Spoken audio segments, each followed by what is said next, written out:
fire away. Hey, Coach, I just saw a graphic that Johnny the last 3 games is averaging 17 points, 8.2 rebounds, and shooting 52.9% from 3. How much better has he gotten in the last couple of weeks? Well, yeah, he's settled into the role, and he's gotten us off to a good start all 3 games. I mean, that's him more than anybody else has gotten us off to good starts, and yeah, he played great. I mean, he's offensively he's terrific, and he's great in transition. He can really run, and that's what 2 games in a row he's been our best rebounders, which is a bad sign for other guys. But yeah, without him on the boards, we would have been really handed to us today. So he's great. To me, he's the best player in the game. Bill, do you see 2 bench points as just a product of playing your starters for as many minutes as you do, or is there any concern there with going 2? Yeah, I think there's some concern. The 2 bench points came with 13 seconds left on free throws. So they basically outscored us 32-0 from the bench. So yeah, I don't know if that's ever been heard of in a team win. So yeah, of course that's how West plays. West has got guys, and whenever you don't start obviously Skillings, and he comes off and he gets, what do you have, 14 or whatever in the first half. I mean, so that's obviously a bonus that we don't have that luxury. I guess if we brought Johnny off the bench, we would have more bench points. But yeah, we've got to get more production from that. But they didn't play much either. I mean, Nick and Parker played plenty, and Marco played 10 or whatever, or what did Marco play 12 and Parker played 10. So yeah, we can get more out of that. But obviously Nick and Jamari didn't get a chance to really get in any rhythm. You mentioned the trouble rebounding for people other than Johnny. Just we talked about this with West Virginia as well. Just what do you think's giving Hunter and KJ and those guys issues on the boards right now? Well, we just didn't rebound it well. If you followed us, which you have, we've rebounded it great up until a certain point. We're not going to be a great rebounding team. We need to be a good rebounding team. That's what our ceiling is, to be a real good rebounding team, and an opportunistic offensive rebounding team, which we've actually done a decent job of. That team we played tonight is, without question, one of the best rebounding teams in the country, and we didn't do a great job in that regard. But I also think, long rebounds, balls going through our hands, that's not actually blocking out. That's just attacking the ball, and we got to do a better job attacking the ball. Coach, Hunter was limited to 10.6 rebounds tonight. What was Cincinnati doing defensively to slow him down? Well, they did a good job of getting him his 3rd foul in the first half on an offensive free throw, which is a bad play by Hunter. So he sat over there for 8 or 9 minutes, but he had those same stats at halftime. So he didn't have 10 points and 5 rebounds or whatever at halftime. So second half he gets no points and 1 rebound. And a lot of it is he wasn't in the game, but also we didn't play to him near as much. I think their bigs did a good job of keeping him from getting the basketball, and we didn't do a good job of finding him either. Usually we play through Hunter, and tonight we didn't play through Hunter. Dan Skillings had a huge first half, as you mentioned. You made the defensive adjustment in the second half, holding to 2 points. What was working for him early, and there's adjustments made in the second half to really continue there?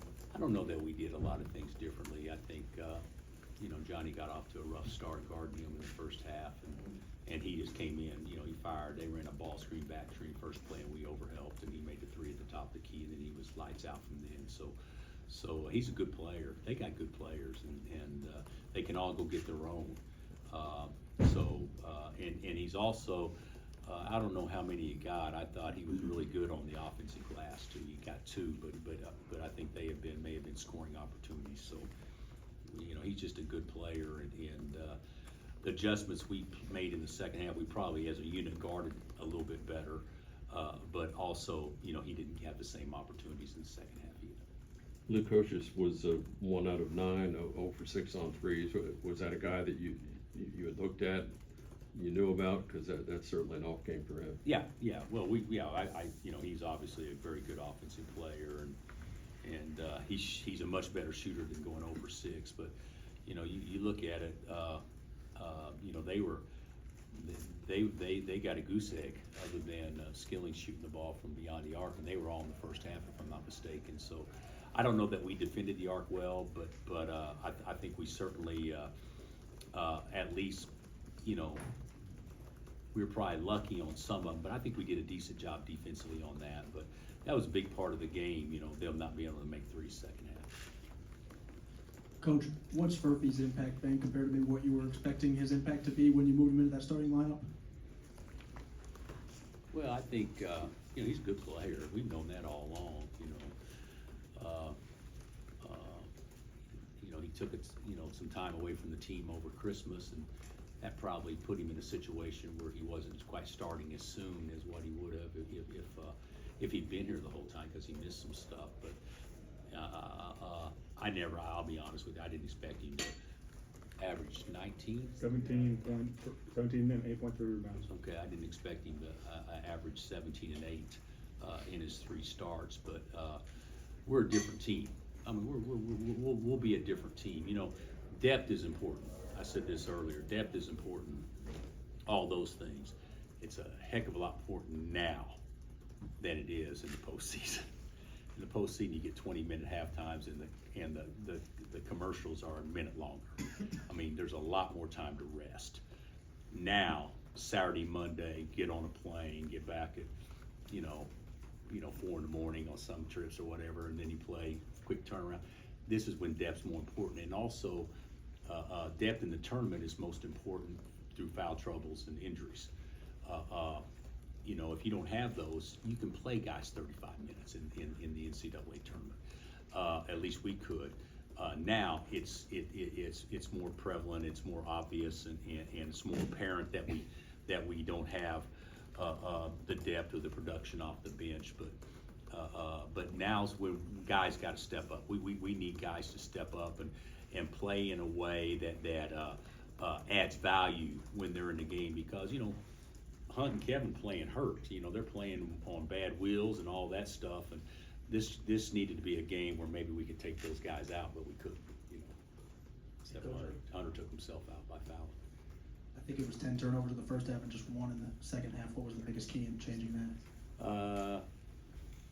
Well, the second half turnover was awful. You know, Juan throwing the ball, and that play was bad. But I think we've done a pretty good job taking care of the basketball. We had, I have a hard time believing we only had 1 in the second half, because it seemed like to me we turned it over the first 2 possessions of the second half, and then we turned it over at the very end. So we probably went 18 minutes without a turnover in the second half, which obviously, you know, when you shoot as a team, you know, around 50%, even though it's not a lot of threes, you got to get a shot every possession, and you know, those are the little things. You know, 8 instead of 16, you scoring half of those, that's 8 points when you don't make a ton of threes. So those are the things that are actually more important when you're not probably a prolific three-point shooting team yet. Bill, you mentioned Johnny's fast starts, and he hasn't always carried that into the second half. Is there a key to him carrying that into the second half? You know, I think the sample size is too small. Sure. You know, tonight he did. Tonight he made some plays in the second half, without question. I don't know if you guys know this. He does such a good job offensive rebounding. A lot of times it seems like me, he just go up and score when he gets an offensive rebounds, but he usually, you know, has at this point in time has just secured possession and kind of played conservatively. But yeah, we need to have him be more aggressive and a guy that we play to, that we look to score, probably even more so than we have so far. You just mentioned Kevin being banged up. Just what's he dealing with? Knee. He got a bruised knee. Time for a couple more. You mentioned the short turnaround a little bit. How tough was that on your guys, and does it mean a little bit more that you guys were able to gut out this win, knowing you had that short rest time? You know, it was hard on Cincinnati too. So I don't, you know, it's hard for both teams. It does mean more to win on Monday, so you can, you know, maybe be in better spirits, you know, till Saturday. And maybe attitudes and preparation, excitement and things like that are a little bit better. But Saturday, Mondays are hard, and they're going to be hard in this league, and they're certainly hard for us without a lot of depth. You know, the NCAA tournament's obviously a Friday, Saturday, or Thursday, Saturday, or Friday, Sunday, but there's no travel involved. I think you can recover a little quicker in that situation. DeJuan was talking about the turnovers tonight, and mentioned his 5 turnovers and how he's turning the ball over more this year. Are you seeing something different from him, or is it just? I just think he made a couple, he's made a couple of plays that are just, the 1-4 high play, that would have been a layup, and he throws it right to the defense in the first half, just by not being patient enough to, hold it for another second. He's a great guard, but I do think he's probably been a little bit more careless this year than he has in years past. He'll figure it out. I said this the other day. When you expect guys to get a lot of assists, that usually means they turn it over more because they're taking more chances. That Magic led the league in assists and turnovers many times. So just so you know, that happens. Anything else? Thanks, Coach. Thanks, Coach. You throw 50 touchdowns, you may have a few more picks than somebody who throws 15.